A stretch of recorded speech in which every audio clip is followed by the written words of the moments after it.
So I have a couple of requests from you. Anyone who speaks will need to use the microphone so that it will be recorded and the translators will be able to hear the translation so that we can have a discussion despite any language barriers we may run across. I will also need a volunteer to serve as a rapporteur. I'm looking for volunteers, but if I don't get any, I will. No way. I can't write and facilitate. Somebody? Thank you.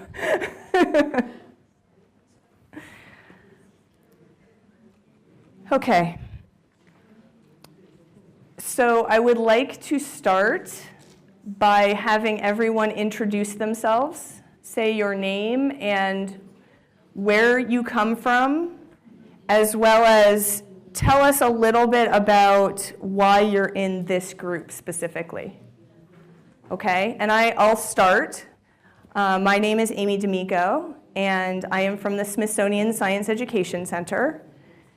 I worked on the research project that Carol presented the data from yesterday.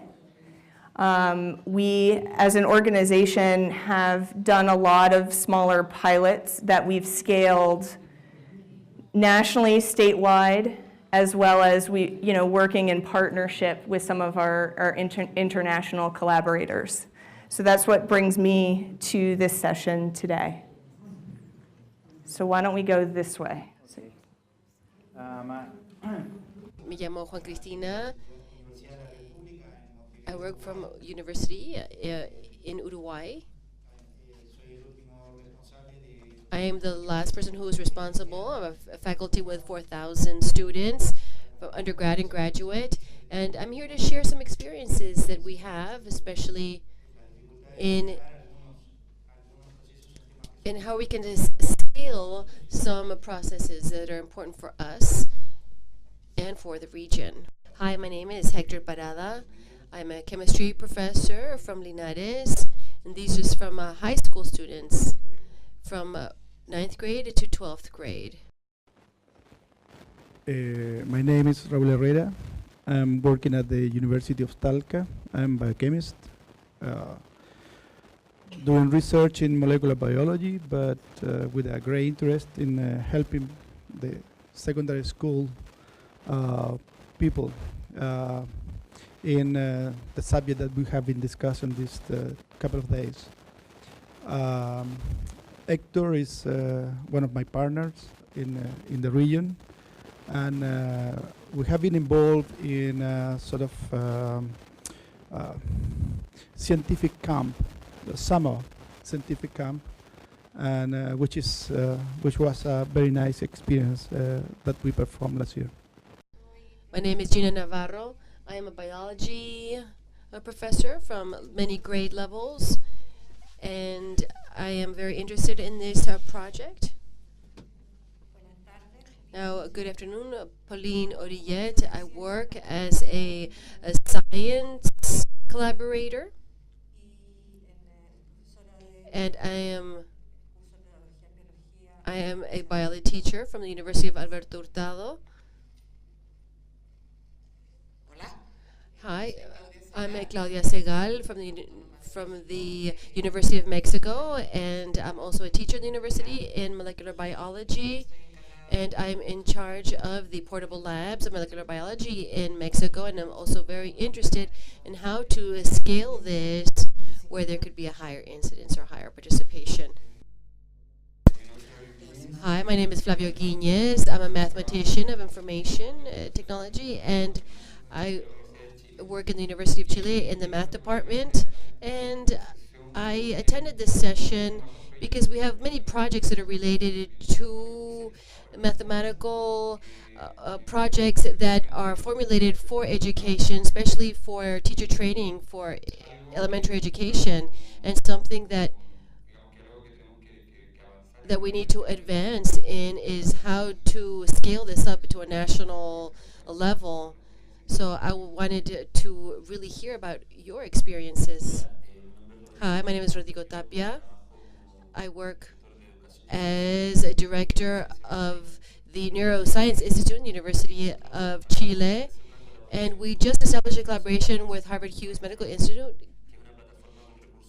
which is a platform to teach biology. And we're implementing the training and workshops for teachers related to this topic using inquiry-based education. And we also want to get the lessons learned from this project and scale it up at a national level.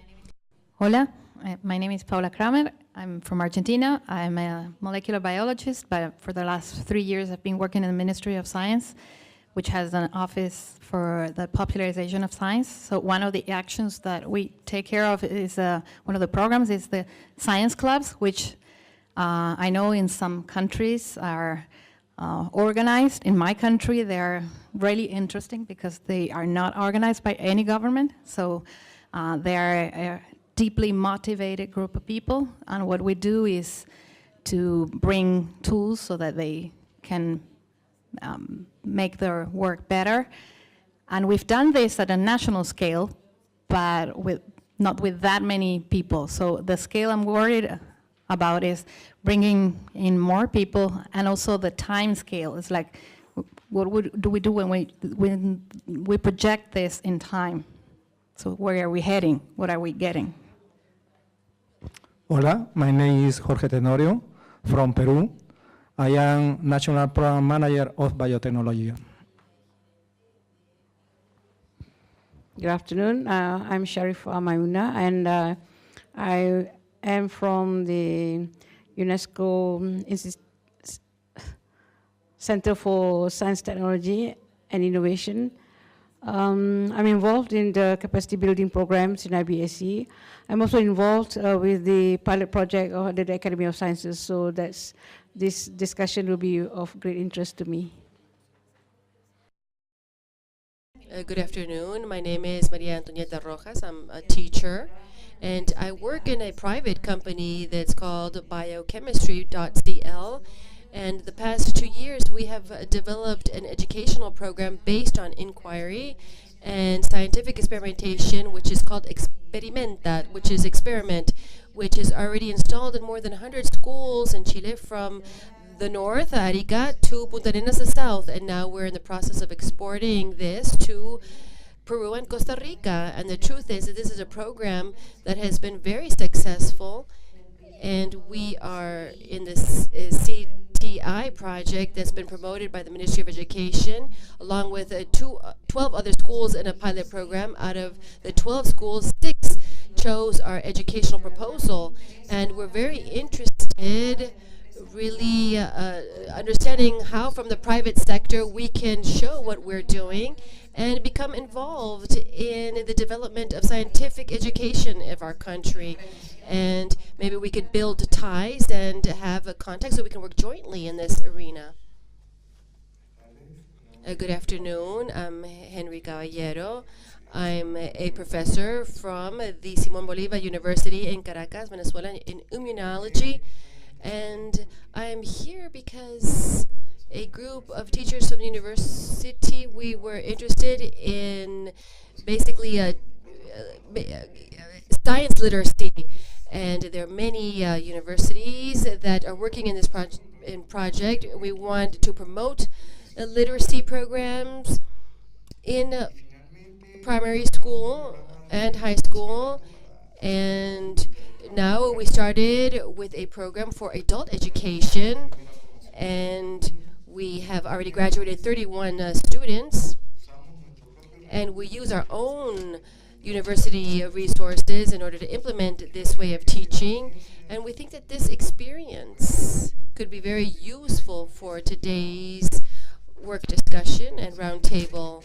So my interest is to basically bring my experience and give my testimony of what we have been doing. We've been doing this for the past 5 years already. Hello, I'm Fabio Pedrosa. I'm from the Federal University of Paraná, Brazil, Department of Biochemistry and Molecular Biology.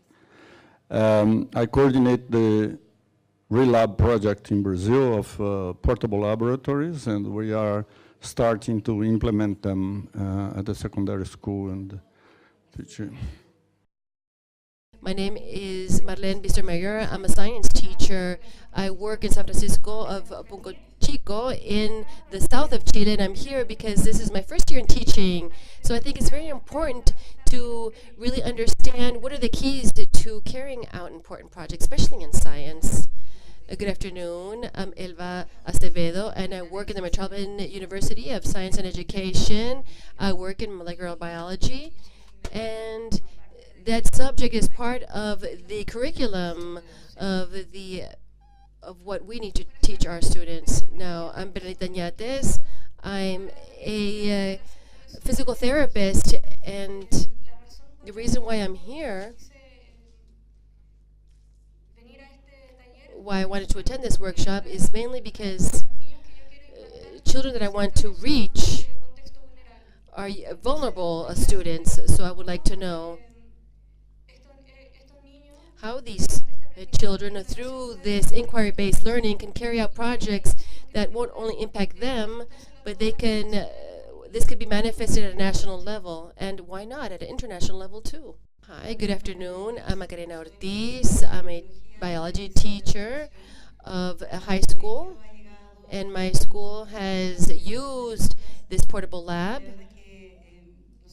a few years back, and as high school teachers, we actually need to understand how we can maintain over time this different type of educational experience, because we are a high school that's really focused on academics and results, and we would like to change. Now, I am Alejandra Verdejo. I work at the Catholic University in Valparaiso in primary education, and I'm interested in working on different projects that will impact schools where we have those people or those interns who are taking part of our program. I'm Oscar Contreras. I'm the executive director of the Young Science Foundation. We're an institution that's really dedicated to promoting science education at different levels. And the challenge of being here is to see how a local program can be upscaled not only at the country level, but other countries in the region. Leopoldo Pagacios. I'm a chemist and a chemistry teacher, and I'm supporting Corina Gonzalez's work from the University of Valparaiso in the inquiry-based system and the network of teachers from the 5th region, Valparaiso and its surroundings. I'm Cecilia Rojas, academic secretariat of elementary education, and the idea is that I am trying to just contribute, and I'm also here to learn. I'm in charge of the MIM Interactive Museum, and I'm interested here to share my experiences, and mainly to look at innovative methodologies and learning more about science through experiments. This is what we do at our museum in El MIM. I'm Corina Gutierrez.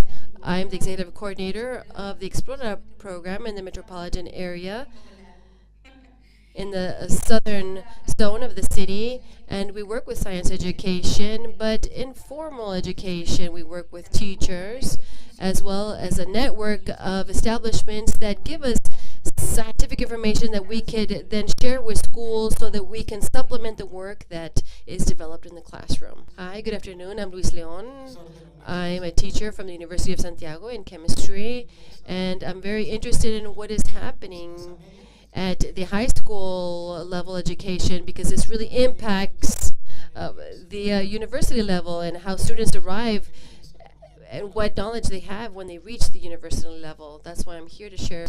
I'm a biology teacher and natural sciences as well of a public school, the Instituto Nacional, that's the high school here in Santiago. And our school has lost our mission and our vision of basically diving deep into science education.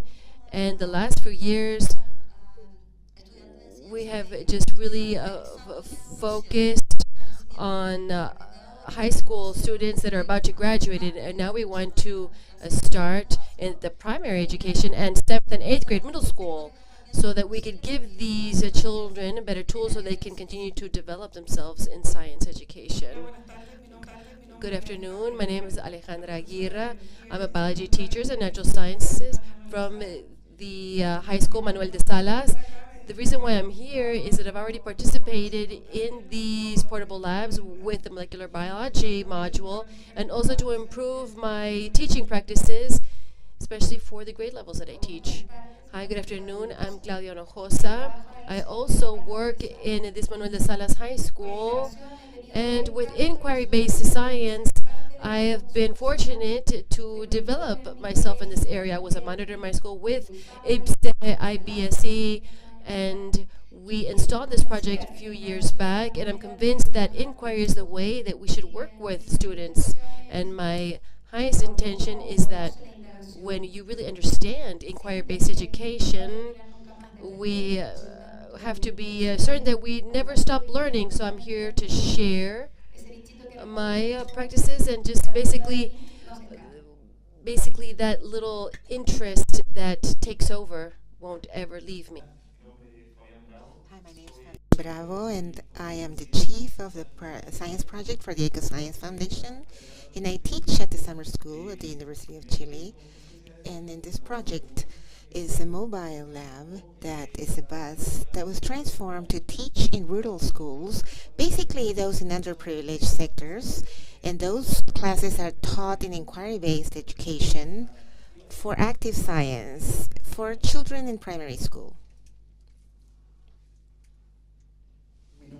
My name is Roberto Cuellar, and I am the principal of the Terranova School, a private school, a small private school in Santiago.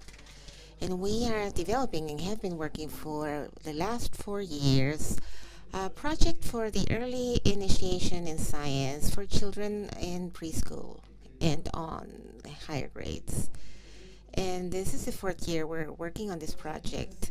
All of the experiences of the lab are very closely or fully actually filmed, and we use that as a database for a qualitative type of study that we're performing. Hello, I'm Shelley Pears. I'm Director of a primary school science and literacy education program in Australia, and I'm very interested to hear the challenges that people have had in scaling up projects as well as the successes. My name is Rosa Eves, and I am part of the team that began with this the program along with Dr. Allende in Chile. And I feel that I'm very much part of the international community gathered here today.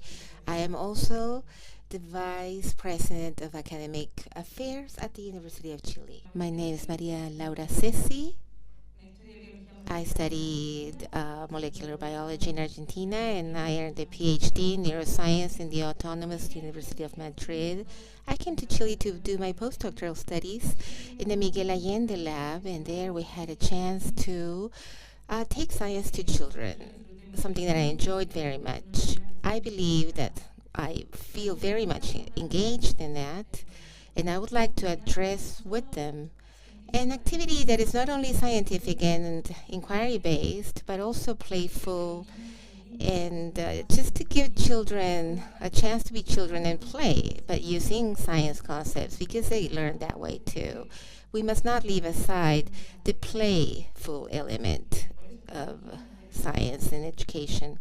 That's why I'm interested in learning about any opinions on the matter and what is being promoted or taught here in Chile today. Good afternoon. My name is Ana Preisler. I work in the School of Science of the University of Chile. Given that I have begun my retirement process, I have decided to devote part of my time and my experience to helping others, in particular in the area of scientific education of children. That's why, beginning last year, I began to work with Dr. Allende in the program for those portable labs. And I chose to be here today because right now we are working on a scaling up project for the portable labs. And this project includes the interaction with many universities in the regions to be able to scale up the project to different universities throughout the country. That's something we really don't know how to do yet. That's why I hope to learn how to do that today. Wyn Harlan. I've been in the business of curriculum development for a very long time, right from the sort of 1960s and 70s when it all sort of began. And there are two concerns that I think have arisen from my experience, which is one of them is, of course, just getting people to try new ideas. And what one found is that the curriculum developers were dealing with enthusiasts to start with, and surrounded by people who could do it and enjoyed it, and so got the impression that everyone was like this. Unfortunately, it isn't the case. And the other concern is that when people do take up an innovation, it gradually degrades. It's taken in the word, but not in the spirit, as it develops out from the start. And maybe these are inevitable, but there should be some solutions, I think, in the number of years since those sort of things happened. Hello, my name is Ulrike Van, and I work at the Siemens project, and I manage those projects, in particular the Experimento project in Latin America, from Chile, but also for other 7 countries in the Latin American region, from Mexico downward. And I think it's great for such a diverse group of people with multiple perspectives to be gathered here today. And maybe we'll hope to find solutions and proposals for upscaling, which is a concern that we have, because I think that the sustainability of all the efforts being made by everyone in our places of work always have the risk of that enthusiasm being a major driver in the beginning with the pilot projects, but then finding hurdles along the way for the sustainability, and to find institutional support, in the hands of people who should actually be handling those projects. So I want to learn a lot from you to see if we can find those solutions. Thank you, everybody, for introducing yourselves. It sounds as though we have a lot of expertise in the room. It also sounds as though everybody is at slightly different places, which is okay, because frankly, we can learn from everybody's experience, whether you've just started or you've been at this for many, many years. So what I had hoped to do is, for those of you that speak English, I created a short outline of topics on page 79 in the program. For those of you that don't speak English, I'm going to talk a little bit about what each of these topics are. We have about an hour and a half to talk about these ideas. And I came up with these ideas. Jorge and I had a lot of back and forth about this. And I came up with these ideas as sort of the big picture of areas that I see can often be challenging or could be inhibitors to scaling up. And so to briefly sort of address each one of those, first of all, and I'm going to combine the two topics slightly and add another, just to be complicating. The first one, actually, it aligns exactly with what Wyn had addressed, and that is when you start a small pilot project, if you're smart, you start that pilot project with a group of people that are very enthusiastic, who are innovators, who are willing to take risks. And that's a great group to work with because they're willing to make mistakes as well, and you're going to learn a lot from starting a small-scale project. But when you start to think about taking that project to scale, not everybody are risk takers. So you really have to be thoughtful about who are the people that you need to get buy-in from and how you might do that. So that's one area that I think we could spend some time having conversations around. The second one, and I'm skipping to, I've also noticed that I've numbered 2 topics too. So I'm skipping to the second topic too. Another potential stumbling block of scaling up is building capacity. So, at the Smithsonian Science Education Center, we're a relatively small organization. So we need for there to be local capacity. There's trade-offs with that, whether it's a potential loss in fidelity of implementation or, ensuring that you get, again, trusted partners. But there's ways to leverage expertise that you all have in your communities, countries, and so forth. The third topic that's listed here as topic 3 would be sometimes you have to make changes to your program in order to scale it. And so we can talk a little bit about how you decide what are those key elements that are really crucial to the success of the program and how you might know that. So get a little bit into evaluation and assessment potentially. And what other things you might be willing to allow to change when thinking about scaling a project. And the final one that I haven't included here, I sort of put it under it was a subtopic, but I think it's worth having a specific conversation about, is the identification and diversification of funding sources. I realize we probably all have slightly different contexts. Some of you may be fortunate enough to have government funding, which is always great, but won't necessarily last in perpetuity. So it's certainly worth having a conversation around how other organizations have successfully been able to accomplish those ideas.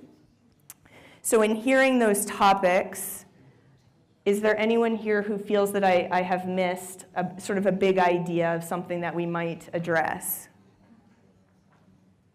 No? Okay. So what we'll do is we'll spend, say about 20 minutes in each of these topics. I encourage you to ask questions, and not just of me. I still feel like everybody's looking towards me, but everybody here has the answers. Because keep in mind, what I have for my context within both the United States and the Smithsonian Institution is probably going to be slightly different from the context that all of you have, and maybe slightly different from one another. But I'll share with you experiences and sort of lessons learned that we've gained from our end, and then I hope that others of you that have had some experience or are just thinking about ideas will share them with the group. So in terms of thinking about sort of building awareness and identifying stakeholders in order to help scale a project. At the Smithsonian and as part of our LASER project, we believe really strongly in engaging the community at the outset of a pilot. And what I'm defining as the community could be parents, could be nonprofit organizations, could be universities, could be local businesses. And we do this because, probably like all of you, we experience a lot of turnover in teachers and in districts. And we've found that engaging community members helps to serve as an anchor for a project over the long term. The other thing that it helps with is when you're taking a pilot and thinking about scaling it, because you can leverage that expertise from partners to help be advocates for you and your program. One key I would say is that you should really think about identifying partners that have the same or similar missions and visions. That collaboration and sort of intersection of ideas means that, you know, everybody is on the same page. I heard one of you say that the mission and vision of your school or program had been lost. And that's really the core of what keeps a program from deteriorating, is to, you know, ensure that everybody's sort of focused on that idea. And so you want also for your partners to share those same ideas. And don't be afraid to not collaborate or share ideas with stakeholders, not share, that's not the right thing to say, but to not necessarily create advocates with people who don't share your same ideals. Because you really want to, you know, create sort of a core advocacy group.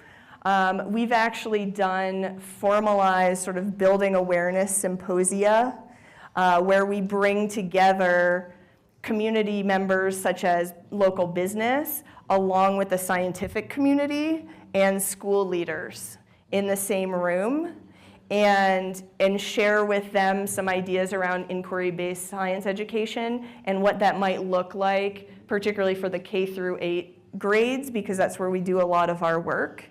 And what we've found to be one of the most compelling things that you can do is to have that group of people all engage in the same activity.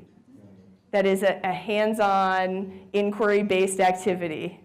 And then everybody has that same shared experience, whether you're a scientist or a businessman or an administrator in a school.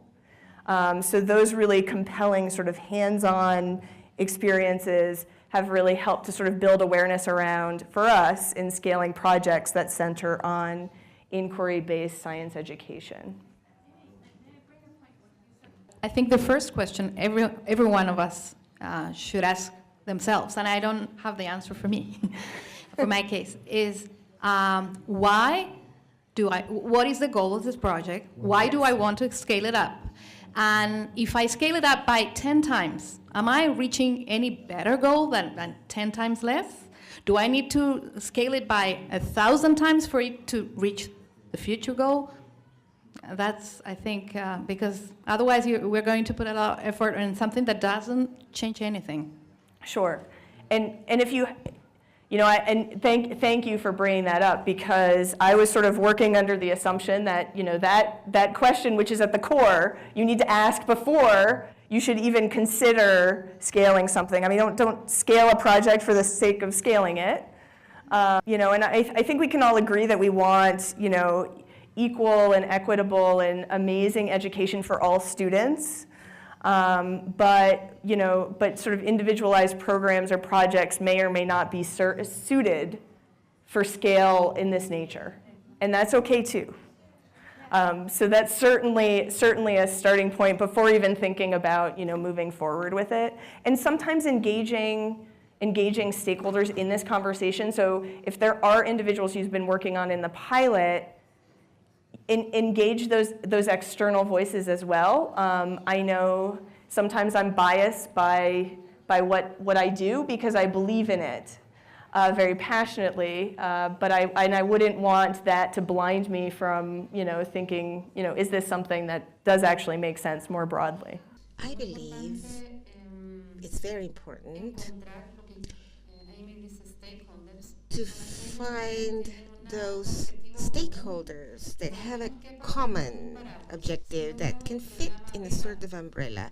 If I think of the RELAP project that has a different objective from that of the foundation, and it's more cross-cutting as regards the curriculum of the school, that should not be a reason for us to stop speaking, because we should jointly try to drive the importance of science quality education in the educational system, whatever that is.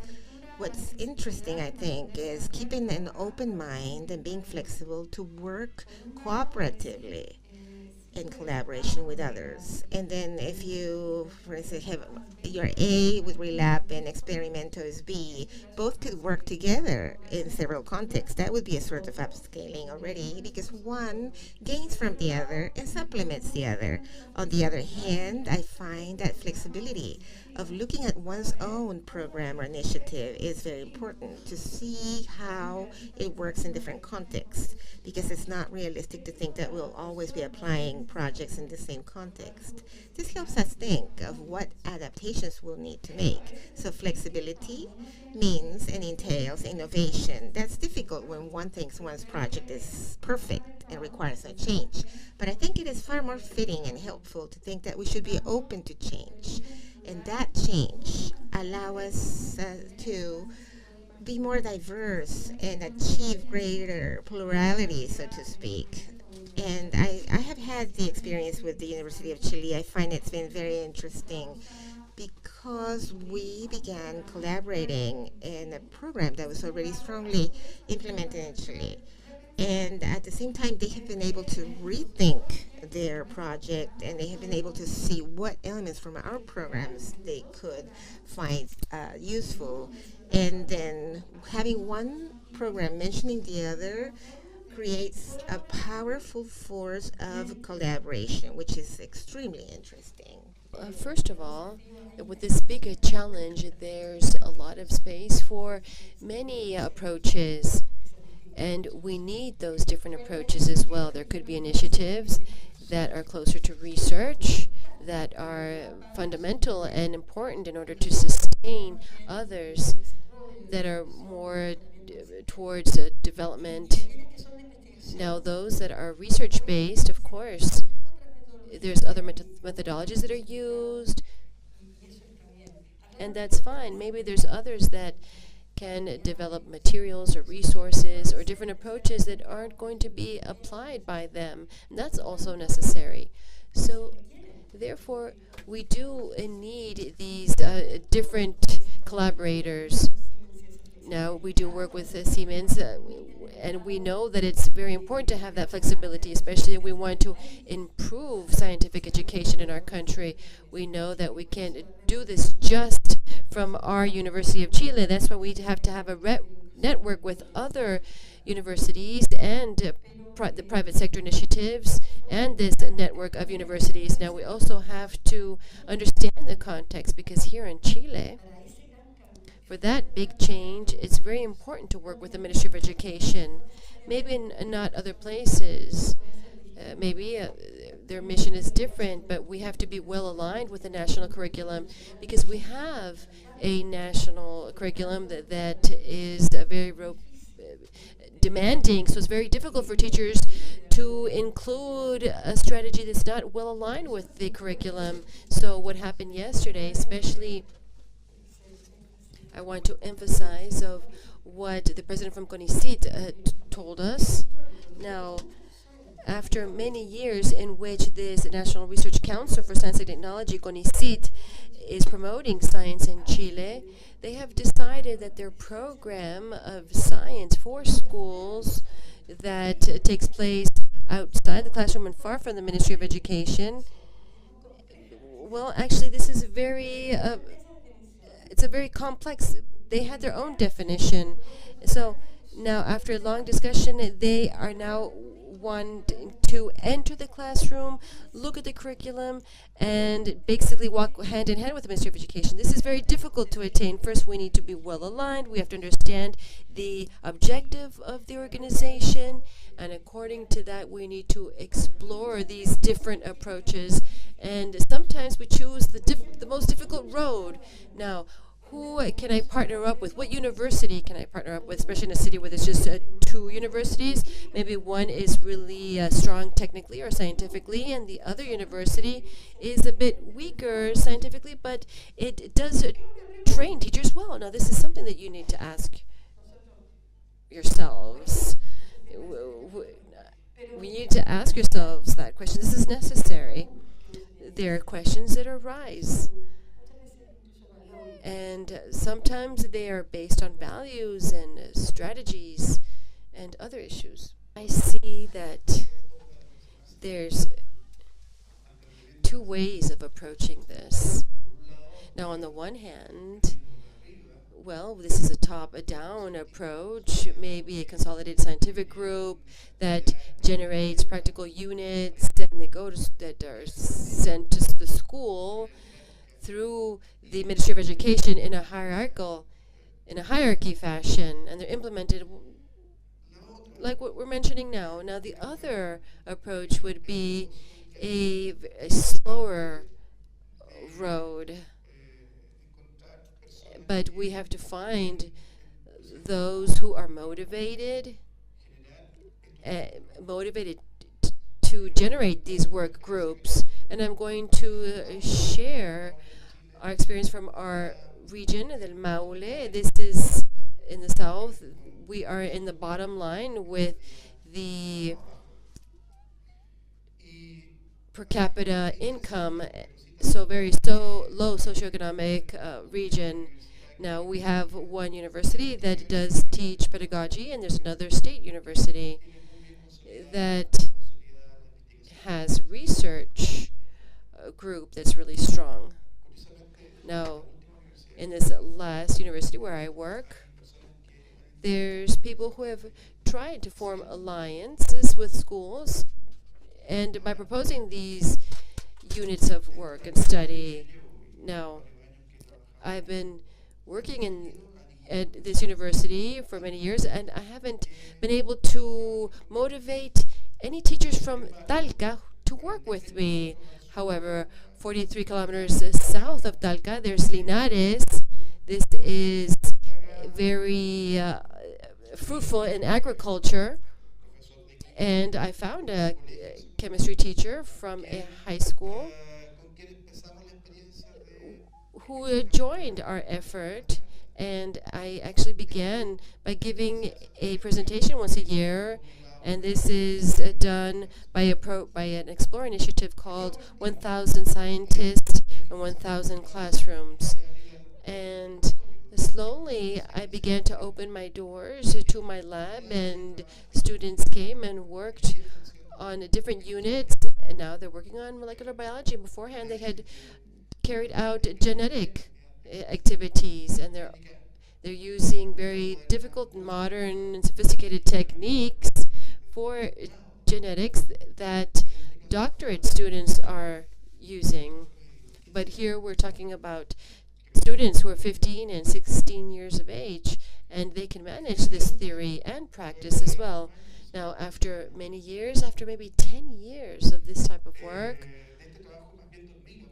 this basically, it's like working like an ant, little by little, step by step, very slow process, because we just, a very small team, and people are basically giving up their vacation time to work on this, because I can't transfer my lab to Linares. And so this last year, we decided to have a science camp, and we took this to the Linares sector, but in the pre-mountain range, where the school has basically a retreat center, and this is where we worked. And a group of university professors went to this retreat, and I basically told them to stop working in their cancer research and their other type of research, and basically gazing at the stars, and I told them to come with me to this retreat and interact with students, and they did. And of the 32 students that were in this camp and took the class with us at this retreat center, we had practical activities. Of these 32 students that took the classes with us, today 8 of the students are working in the university in research projects that are basically at their level, but they basically volunteer their time to carry out this research, and they work in molecular biology and cancer research, etc. Now, how do you finance this? Now, this is the other big issue, financing and funding. Now, basically, we have to knock on the doors of the private sector, and that's not easy to do, especially, as Jan Ginovar said, someone's crazy in this aspect. We're all crazy, and we just have to go. And at the beginning, we just knock on people's doors, and people don't believe us when we give them our discourse. Now, if the Smithsonian can support us, that'd be great. But, so, thanks, Smithsonian. Now, what's at the essence here, what's at the core of this, we have to take a risk and just be courageous and do this for the first time, and hopefully this will be consolidated over time. But you have to make the decision to cross the river. But what's most important, what's most difficult, is to find funding. I have to say that with experience of the science camp, actually Hector was the one who organized everything. I basically gathered all the teachers, and we basically transferred the lab from the university to Linares. And these were the same types of activities that you saw yesterday. We had contact with Jan Ginovar, and we were planning this from Talca. And clearly we received the support from our students and alumni that basically contributed with their time in order to carry out these activities. There's a little video on the web page. You can get the link from Hector so that you can see this video. It's a YouTube video. It's a bit long, but it basically gathers all the different activities that we did. Now, this was in December of last year for this science summer research camp. And in January, I got the call from Jorge Allende, who invited me to participate in this portable lab project, where I just learned about it in March. So this is this part of the Skylab that we did work in, and now basically with this portable lab project we want to strengthen what we have been doing, but funding is the big obstacle so that we can basically create our Skylab. I wanted to basically highlight what the teacher Rosa said, our Professor Rosa, our colleague from University of Chile, said. Now, everything that has been said up until now and examples that we could give from Uruguay, now the scaling up of our projects and what we're involved in probably requires overlapping strategies. Not just one strategy is enough. We need overlapping strategies that would lead us to the results that we are looking for here. We have many colleagues that represent many countries, and we have this network of portable labs in biological sciences. But even though we are a very small country, Uruguay is the smallest country in South America, and it's most likely that we are going to reach a certain number of people that we want to promote. Now, you can imagine that in other countries, I don't think I wouldn't even try to reach every single person, but together with that strategy, other strategies pop up that can also overlap. Now, on top of that strategy, not only the portable labs, but rural schools in Uruguay, for example, they couldn't go to Montevideo, and they couldn't access these portable labs. So we decided to basically use basically a truck or like a little bus or a van and transport this to the rural schools. So this is a portable lab that's not in a suitcase, but it's in the truck itself. And we had to drive this to the rural areas to reach these schools. Now, it seems like Mr. Rosa was explaining Uruguay's case as well. Now, on the one hand, we have the Republic University, which is a state university, where 80% of research is centered and innovative information is gathered there at that university. And high school teachers are basically trained in another university. So I think that people are the ones that need to drive strategies, and we need to understand that we have to use overlapping strategies. Now, we also have a public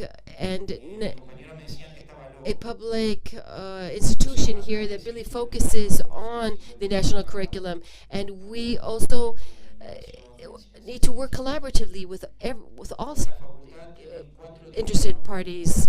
So we work together with this administration of public education in physics, math, and other scientific areas. Now, even our colleagues here in Chile, you probably have more things that you think you have. I can give you an example. Now, this year, you know that in my faculty, I'm also the director of the Antarctica School. We have a school that's focused actually in Antarctica, and actually in Uruguay's base in Antarctica is General José Artigas, is the name of the base, and this is very close to the Linach. The Linach base is 4 kilometers from the Rey Jorge Island. It's very difficult to walk from one area to the other. It's very cold conditions, but we had a meeting in the middle of Antarctica with a group of Uruguayan students and a group of Chilean students, but in high school students. So we invited them to come to the base, and the high school students, well, we asked them to give us a seminar of what they were doing, basically a presentation of what they were doing. And there were high school students that were selected. They were selected by a Chilean institute, and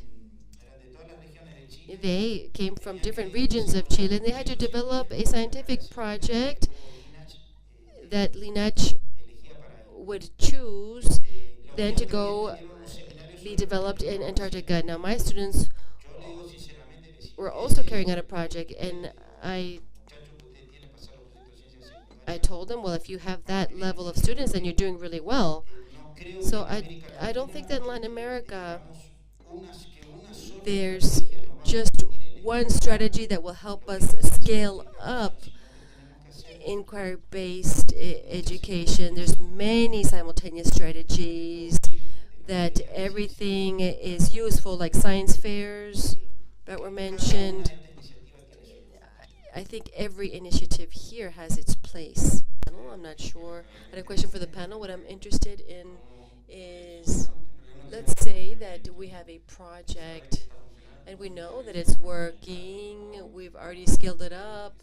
We tried it in some schools, in some municipalities or counties, that there's a prototype of what you want to do. However, you need to really understand how you can extend this. Now, my question is, what are the stages that you have to define in order to do that scaling up of that project, to extend it? Now, last year, we're very, well, actually, we had a meeting in order to scale up our projects, and we had a meeting with someone from the Scotland Ministry of Health, and this was a doctor who had worked on a project, and what they did in Scotland is that they wanted to improve healthcare. So they wanted to make small changes so they can improve certain indexes. And one that really caught my attention was that they wanted to reduce the death rate due to infection within hospitals in Scotland. Now they begin to implement new measures, like include soaps in a different room so people could wash their hands more, basically small sanitation measures. And they saw that some of these measures were working in these hospitals, that in the end, these basically hospitals were early adapters, and they observed what was occurring, and later they extended these practices to other hospitals and other districts, and then this was extended at a national level. So my question and reflection really is that sometimes we want to make very big changes all at once at a national level. However, what we need to do sometimes is just to make small changes first, and then those small changes can be replicated, because big changes with reticence is very difficult to do. So I'm not sure if someone has experiences in this that they can share.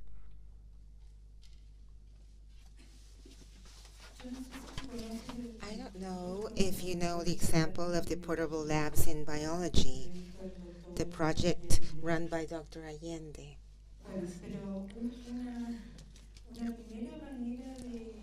But one way to escalate projects in the metropolitan region has been basically through the municipalities. Because before the portable lab is taken to the schools, a 1-week workshop is offered to the teachers, and then the municipality also becomes engaged. Therefore, the municipalities provide funding for some consumables that will be needed for the portable lab, and then the portable lab is taken to the schools in where the teachers who passed the course belong, and then the municipality funds that activity. The idea is to focus this on public education. The truth is that many municipalities have become interested in Recoleta, Independencia, different municipal districts of Santiago. The one in Providencia, it's better off, so they're not underprivileged children, and therefore the money gathered there is used for other areas. So that's been one of our strategies through the municipalities. What we intend to do now is that since they began as a University of Chile initiative, now we're trying to use an inter-university network to escalate this to other regions, beginning with our colleagues, of course, the ones that we know in different universities. The enthusiasm shown by the regional universities in participating has been incredible. Valdivia in the south, Concepcion in the south, to La Serena in the north, the Catholic University of Valparaiso on the coast, Talca, Concepcion in the south. So that's what we're doing at the moment. I would also add that in thinking about, couldn't figure out why I had Spanish in my ear, in thinking about scaling a project, start with what your goals are. What do you want to do? Why do you want to do it? And then develop a plan for how you want to get there and how you're going to measure success. You know, you need to be able to, in a stepwise fashion, figure out if you're getting close to your goals or not. And your goals may slightly change along the way. It's very loud. And that's okay too, based on the sort of the evaluation and input that you're getting. To use sort of our work as an example, our goal is to increase student achievement. So through our professional development and through our leadership development and the implementation of LASER, the output that we're looking for is increased student achievement. So if we're not achieving that goal, then it's not worth for us to proceed in doing that. But even as a sort of a large entity as we are, we started very small with a handful of districts across the country, and then saw whether or not what worked, what didn't work, edit, update, and then move forward from there. The first thing is that we must understand that these processes are complex and will always be complex. There's no linear development in them, and there's no perfect development because education is complex. What is essential is to train people in skills and because that's something that can never be taken away on an individual basis. To train people in skills with, commitment. The political system can change. The funding might be there or not, but what is core to everything is that the set of skills you develop to individuals. And what happens is that to achieve our results, we need networks. But what is really essential is that very solid development of core skills. I will talk about a failure in our project. That is a project IBSC. And we had a research-centered education project that we had. And then we had universities, the municipality districts, the schools, and the children. The children were our main objective. And then that was expanded with a lot of help from the government. We were always warned by our U.S. colleagues saying, diversify to the private sector. We knew that, but we were so concerned about developing the projects that we didn't have time to actually, try to gather more funding.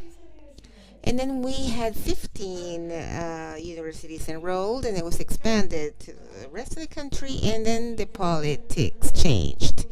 And so the government administration was a right-wing government that said that they did not believe in those programs, they only believe in their programs, and so the funding was cut off. So what happened at that moment? We needed to reinvent things. We needed to go and search for our strengths. And our strengths were the connections we had internationally. Those were essential. What we're seeing today, and that has not been interrupted, was essential to provide the basis for the project. We engaged in other relationships, and it enriched our project very much. Instead of thinking this is the end, we saw that as an opportunity to develop our project even with far more freedom, because we would no longer be tied to any mandates from the government that had become so strict. And this would allow us to have a different approach. And that same government administration, and here's where I want to point out that things are not linear.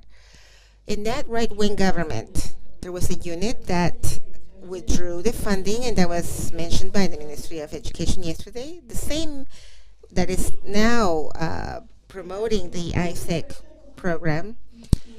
We had very good relationships with the curriculum unit, and so the inquiry-based education became part of the curriculum because there was that unit in the government that were really, really in favor of this, and then they became very convinced of the principles found in the book in Education and Science. And that team and that government unit understood that this was something important. So now inquiry-based education has become part of the curriculum. What I'm trying to say is that this is a very complex task, but we must never give up. There's always a way to make headway and to establish relationships. Since that network of universities already existed, it could reorganize itself. And now it has a different strategy towards growth.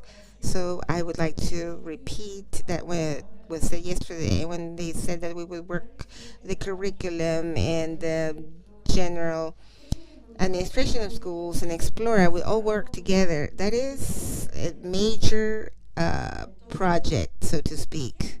Unprecedented. But what I'm trying to say is that there will always be a different door to go through, and it will always work. We were really doing really poorly in this, but now we have a whole new window of opportunity. We have a school in Antarctica, remember? Pilar told us about that. So we should start trying to engage with Uruguay more. Now I would like to speak from the private sector. This is a private foundation dedicated to the advancement of science. Our funding is 85% from the private business. So I would like to speak about how we scale up programs. For instance, we want to scale up the benefits of the program. We go one way, but if we want to scale up other aspects of the project, we work differently. I am the core team of the project, and I'm the one that tried to look for ways to execute the program in more regions, or look for other opportunities to increase the impact of the program, either by licensing it or looking for social partners that wish to implement the program. And that helps it become more international. Or I, as an organization, go to a place and implement the program. Any of those options have trade-offs, just as has already been mentioned.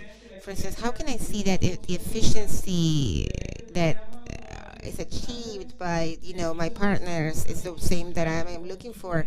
How can I manage that sort of uniform quality? That's something that the team has to think about, whether they are willing to go for those trade-offs to be able, whether they want to really supervise the programs, or whether they will leave that in the hands of others and then expand the program, or whether they want to implement the program themselves. I think that both strategies depend on the context. As has been mentioned here, there's no linear development, and there are no recipes, easy recipes for the scaling up of programs.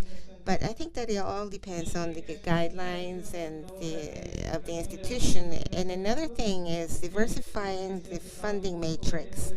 That is something that we all have as a pitfall, because we always depend on one single source, and then sometimes we lose the whole program and we can't continue with it.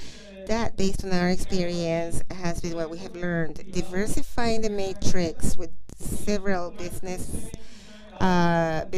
in the private business sector, and now we're trying to see how we scale up the program. In some cases, we have chosen to open up offices in other regions and implement the program, because we found that in the initial part of the scaling up process, we need to iterate and continue improving, and therefore the feedback that we get in that process is also very important for the program.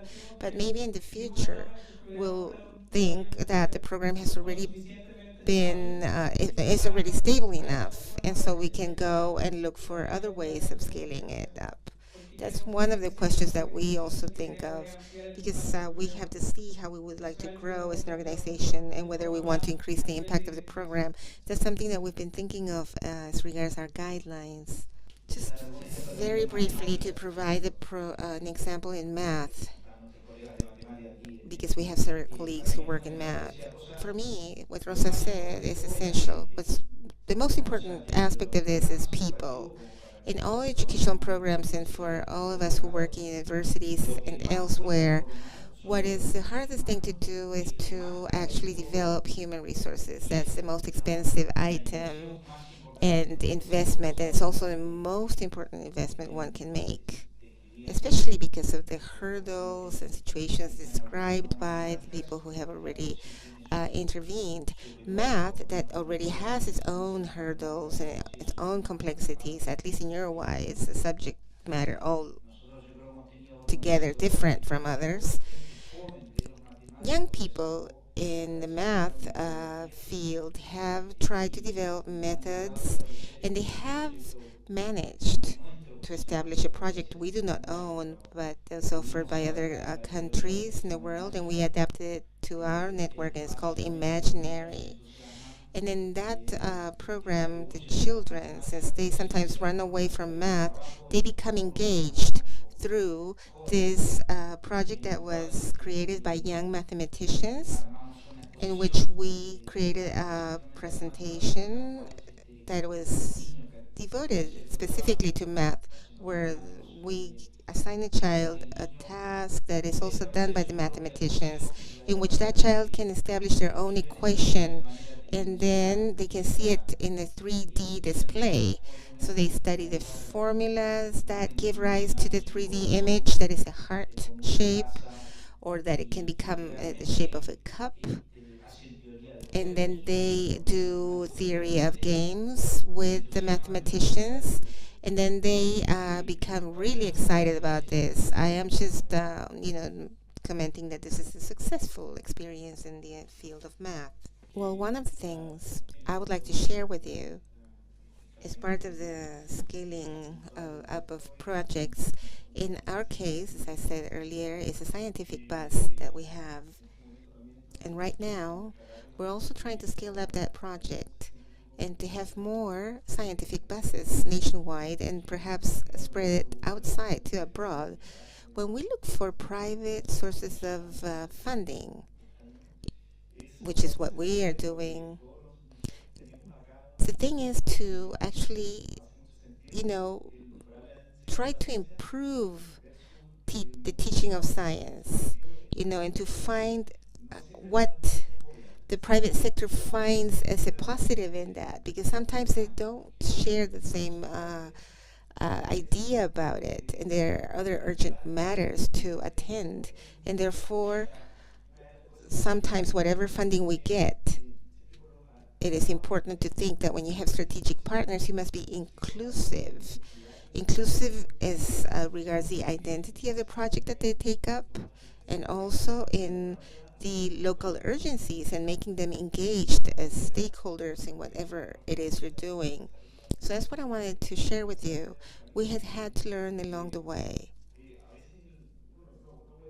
because sometimes you can't think that that partner is only providing funding. You must think that they can also provide ideas. And although you might have that human capital already developed, maybe they have certain professional backgrounds, but if you do not let that other world feed into it, you might become very narrow-minded and end up excluding the partners. And that then won't last throughout time. I agree with what Rosita mentioned about the enthusiasm that you need for all of these initiatives, of all the different groups. You must get the buy-in of the financiers or the funders and all the partners. It's very important when you want to move forward. But, also thinking about what you said about math, one of the things that at one point I had to do was I was a member of the principal's administration team in the school. And in the work that I did with the teachers at that school, I said to them that they should migrate to a sort of more cross-sectional type of teaching and knowledge, because there they had everything in silos, like physics, math, biology. They were kind of together but separate. But they never have a dialogue with one another, not even the English department. And I'm talking about the lab, the science lab. And in our experience and what we saw yesterday in the videos, we didn't see that, cross-cutting sort of approach in the different areas of knowledge. And there's a lot to do together. We could work jointly. What if we get preschool children, like it was mentioned yesterday, we let them, plant seeds, and then they can see how many seeds actually grow into a plant and how many didn't, and then they are working with percentages. Or maybe we can use with metric systems and not millimeters, so that they can try to infer the size of the growth of the plant in a given period of time, and therefore they can work on variance and other types of mathematical concepts in a more playful way, instead of just working with math as the way we were taught back in our days. And here I would like to also build upon what Rosita said a while back. We need to establish bridges of communication between the different areas of knowledge, so that we can become closer in the schools and then have, more cross-sectional type of working units. And the other thing we need to do is to, work together with the teacher training institutions, because that's where we can influence so that they can lower the bars of that fear of having to face just inquiry-based education, because it's easier for someone to do a sort of top-down teaching. I am the one who is, teaching, and the students learn the type of rote learning or memory-based learning.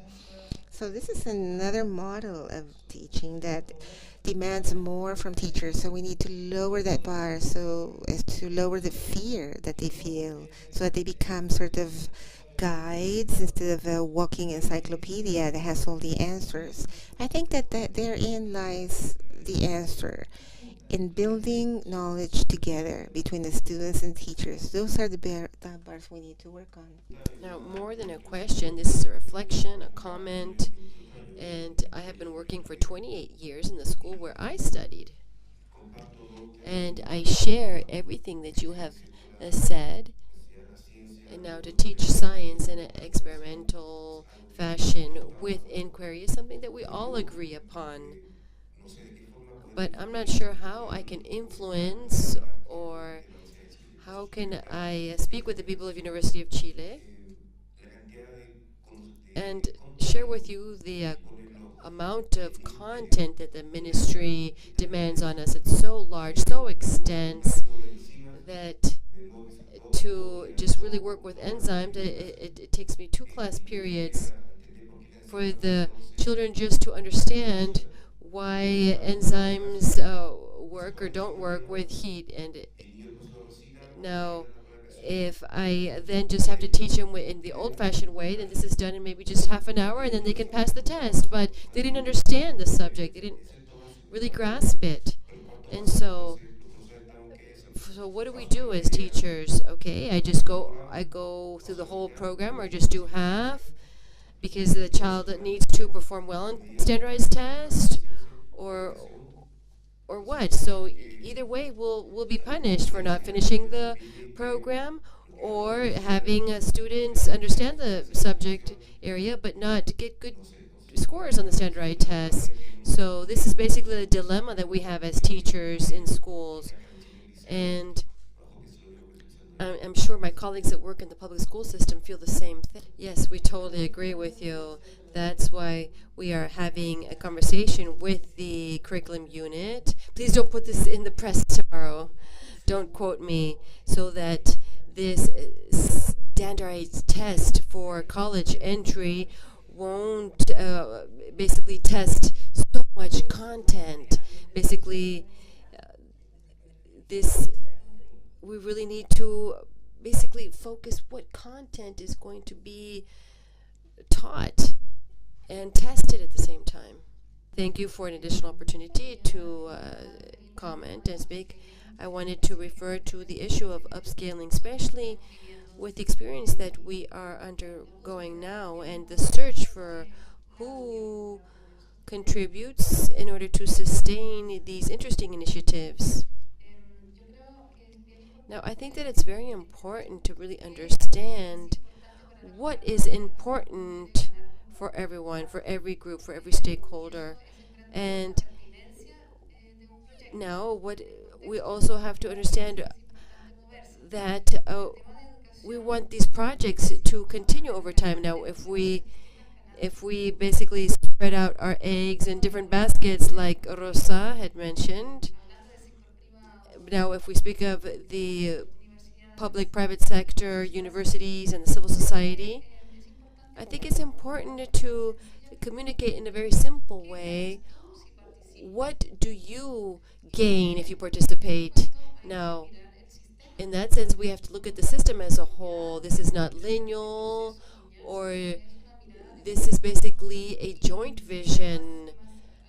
And without extending myself any further, this is an interesting exercise for upscaling. Now, after a validated pilot test, so once someone has said, okay, this has been done well, then we have an argument to speak with the different stakeholders of a specific territory. It could be the school, university, together with the faculty professors. It could be a municipality or county, or it could be a small village or a neighborhood in a city, or in large areas. But in that territorial area, you can communicate this to the stakeholders that you need to convince so they can collaborate and become involved in your project. And it's not so much the funding issue, because resources with a joint vision become more efficient. And you can discover with little you can do a lot, especially if there's an active participation by many groups with different perspectives. And this is how the process begins rolling. And this also contributes to a more sustainable look, because at the end of the day, well, you have lots of participants, and then how much is needed for 1 year? That's not the discussion that you should have of how much funding for 1 year. What are going to be the following steps for our participants so that we can have more collaborators, so that this can multiply, not just last 1 year. It should be ongoing. So there's very clear arguments so that the private sector that we have mentioned participate in these types of initiatives, because the company needs to understand that there's a co-responsibility in education, especially at a midterm to long-term basis, and this also impacts in their own model. And what's also important to note is that I would like to say that if we would carry out a practical exercise, we could have small clusters of alliances here within this group. I'm pretty sure that if we did a mapping, we would have 3 initiatives that would stem from here, as well as the necessary stakeholders would be ready for the second phase. I'm just going to add one comment, and that is, just because I feel like it needs to be said, and that is, we've been talking a lot about the various stakeholders, but we've not mentioned teachers. So let's make sure that we remember that the one factor in affecting students that is literally the most important, and there's research to support this, are teachers. So yes, all of these resources, and thank you for keeping it real for us. And I also agree in terms of funding. Funding is important, but it can't be what makes or breaks you. And I appreciate hearing that, thinking about projects under, a government type of situation really can have its limitations. And I know Smithsonian is a very big name, but we don't receive, our organization doesn't receive any dollars from the federal government. We get all of our money from grants or gifts. So we're in a similar boat as many of you. But we do, one source of income, I guess, or funding source that's been very good for us are government grants. So our ability to complete the research study that we did was only possible because we received a very large grant from the U.S. Department of Education. And we were very pleased to do that, and we gathered really amazing data, but because it was a federal grant, it also had very restrictive guidelines. And because it was a randomized controlled trial, we were really limited in being flexible. So it was hard for us. We found ways to be responsive to the needs of teachers and administrators, but it was sort of having to kind of work around and work within the very rigid structure that we were provided. I would like to also add that in working with funders, I think somebody mentioned to think of them also as program partners. And we've been fortunate to have funders that have also been collaborators. And we've found in our experience that you can start very small with a funder, and maybe they give you a little bit of money and you work together and you build trust and you have a successful pilot, and that gives you the opportunity to grow that relationship and as a group sort of identify the direction that you need and want to go. So again, then the resources don't become the inhibitor, but sort of thinking creatively around how you as a group move forward together. Now, briefly, Amy mentioned at the beginning that one way of attracting people who would understand and would be interested in our projects would be these workshops where we carried out inquiry. I did participate in some of those workshops. I had no interest in working in this, and now I'm a victim of these workshops now. Now, that works well. So in our experience, now, given that we do work with the schools, what never fails are the children. Now, they are the strongest moving group in just maybe attracting the interest of the minister and the ministry. And we've had 10 ministers already around, roughly. But the truth is the strongest magnet for the ministers are the students, and having direct contact with children in action. Children showing what they've learned. This is key and so important, and it's very genuine, it's very authentic.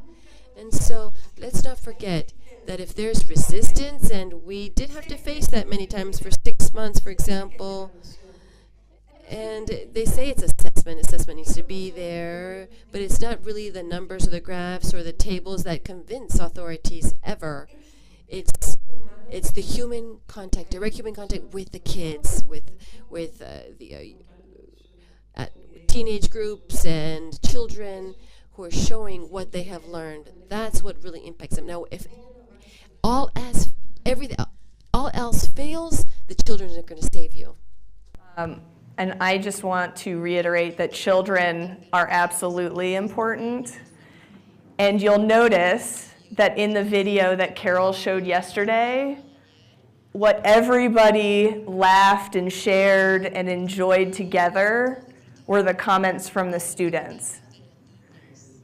And everybody asked me, there's one little girl that is interviewed and says that she has to come up with a hypothesis and then write about it and experiment with it. And just so everybody knows, she was not prompted or scripted in any way. The videographer was going around the classroom, but we didn't write out what she said. But when we were reviewing the tape, that she shows up in many of our videos because we couldn't have said it better ourselves. And the reason I bring this up is because it also ties into that notion of how you get people on board. One example in one of the states that we've participated in is North Carolina, and they've had some difficulty with their local government not supporting science education. And then the superintendents below that have come and gone very quickly. So our partner in North Carolina set up an event for superintendents that students came in and led the lesson with the superintendents. And no one can say no to that. So there's certainly strategies, particularly if you've worked in schools and you have students that are enthusiastic.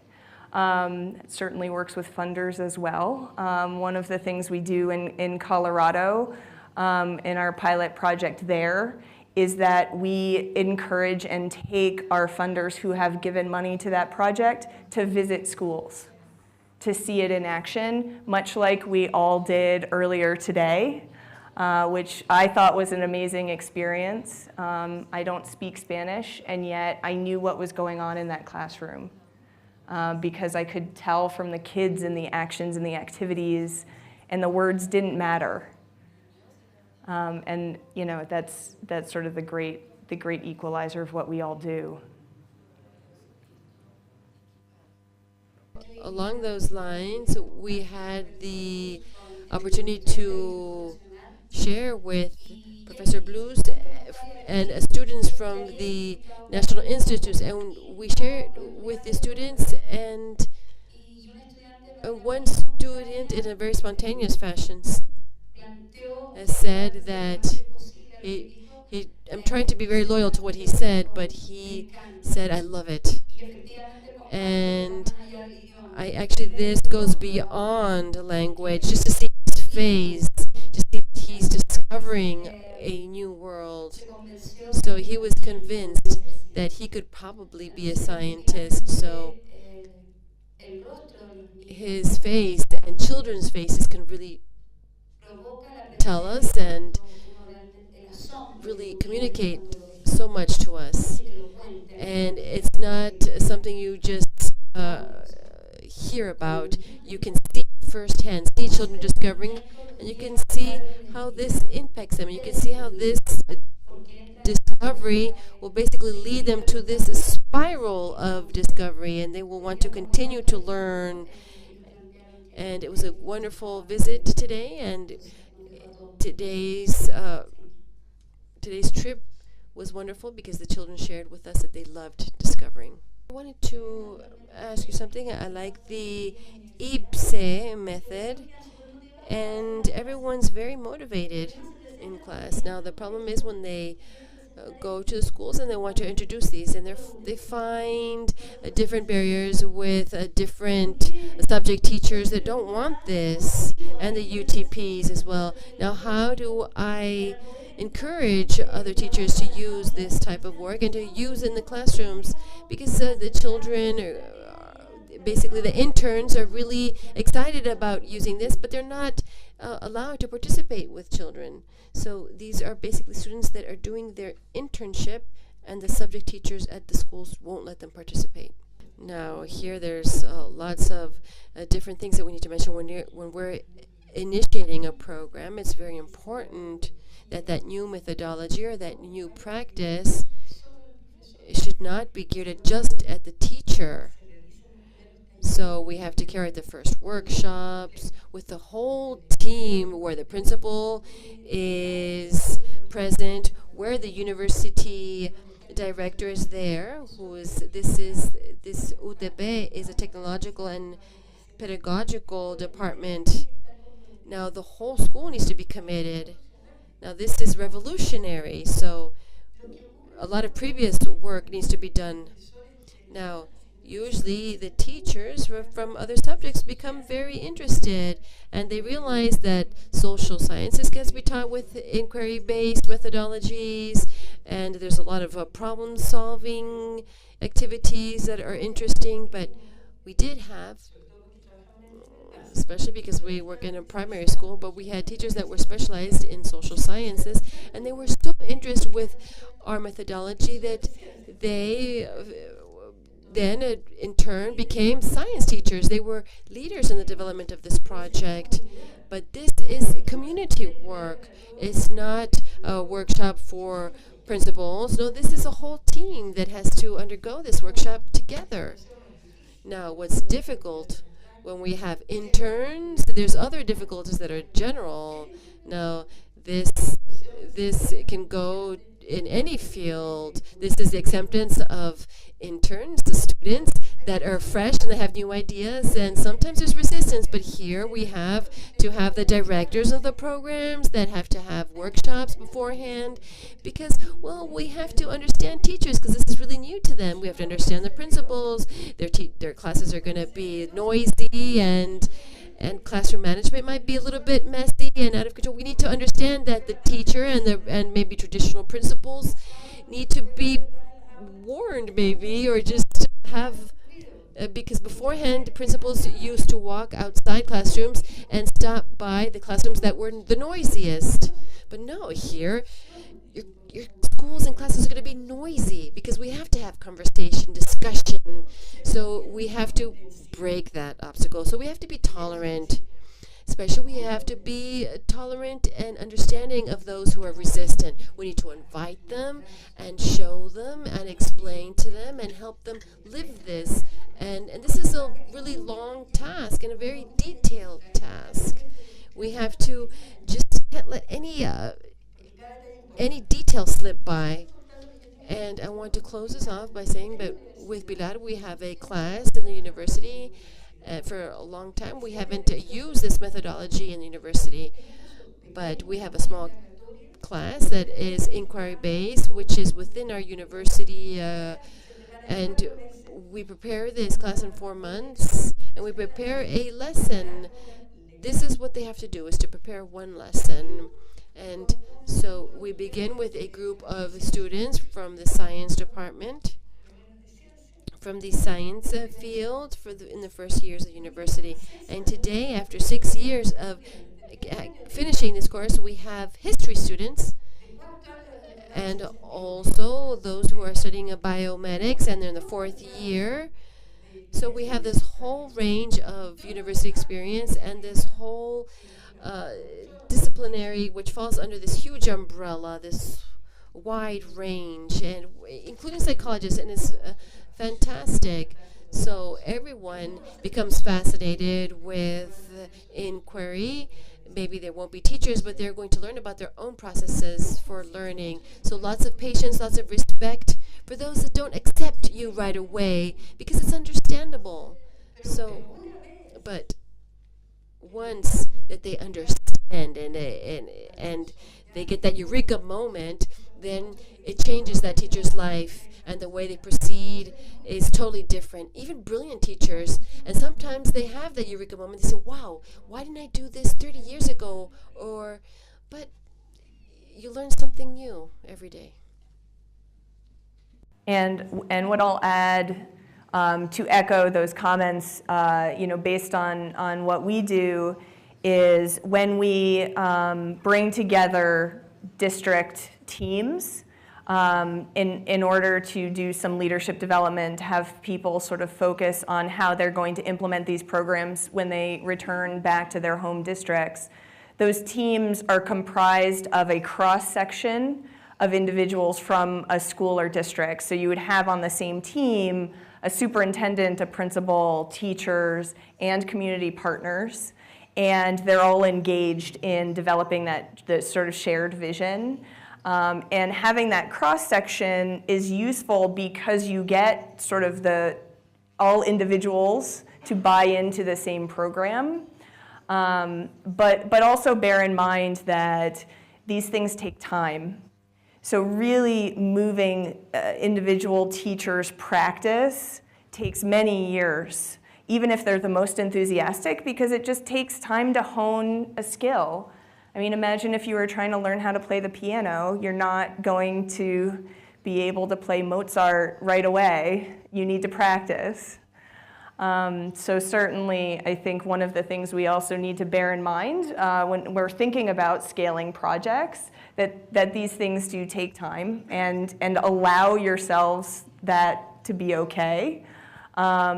So that you can sort of think about what you need, how you need to get from point A to point B. From what was just said, I remember something that might be useful for some of you. We gather lots of science clubs for 2.5 days in a secluded around, not secluded because we have parks and stuff, but we have to build bonds between people and to build confidence, so people from the science clubs listen to advices from young scientists and so on. I don't want to waste time in that. But in order to do that, to achieve that, we offer lots of recreational activities and games, and we've heard teachers, everyone is engaged in the scientists, the teachers, everyone, the politicians who come here, and it's been really useful in the way you said. But we've heard teachers say, I've noticed by this game that built teamwork, that I've been doing everything wrong with my students, and they were just passing balls. And she could see the way they work in the science club or maybe in the classroom by the way they could play in such making decisions. And so it might come from a very different, unexpected place, what you're looking for. Okay, I would like to tell 2 experiences.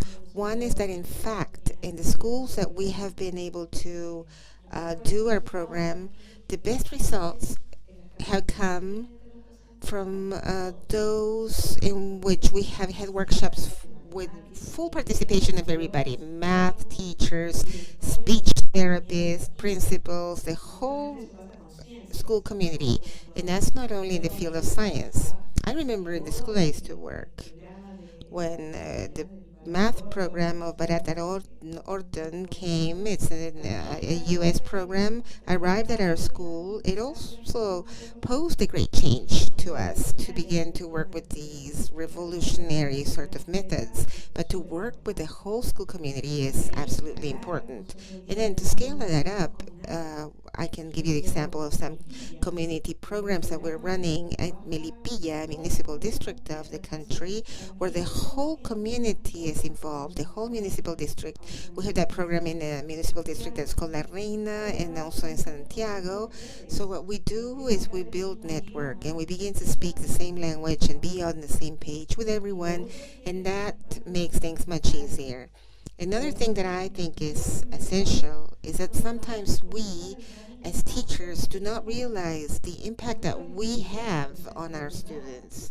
We don't realize that truly what we do and what we are does change the lives of these kids. I have a teenage daughter, and about 2 years ago, she told me that she wanted to teach chemistry. She wanted to be a chemistry teacher.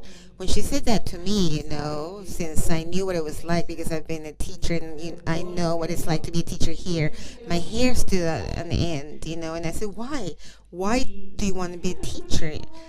And of course, that's because she probably had teachers just like the one sitting next to me that taught her in 5th grade, and besides she attended those summer programs at the University of Chile, and that branded her for life. It wasn't only a PhD student who came and gave a talk at the school. No, it was a real experience she had, and this shows how wise kids are. She said, you know what, that joy, that feeling that I get when I am explaining something to someone and that person actually learns what I'm trying to teach. She said, have you ever felt that, Mom? And I said, yes, that's why I'm a teacher. And that made me understand that our role is absolutely important. We, the teachers, are the ones that make changes in the classroom. The rest is just, different inputs that we get that are important, but at the end of the day, we are the ones that have that role and stand right next to our students, opening, the windows of opportunity for them so that they can choose, and that science can then help them become better persons. Because science is not only important to become a scientist, but for all the other skills that can be developed throughout the process. And of course, we can start right when a child is born, beginning to work in this way. Okay, we are running short on time, but I want to sort of end, and I'm ending a little bit early on purpose, and I'll tell you why, because I'm going to give you some homework. So first of all, I want to thank you all for being so open and sharing all of your expertise with the group. And with that, I also want to say this group can be your support network. So as Ulrika mentioned, I think you have a few minutes now. Everybody who has sort of synergy of ideas or sees somebody who could provide support or guidance or help, share contact information. Send an email, follow up.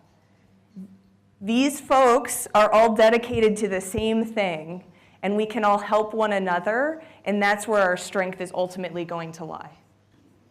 So thank you.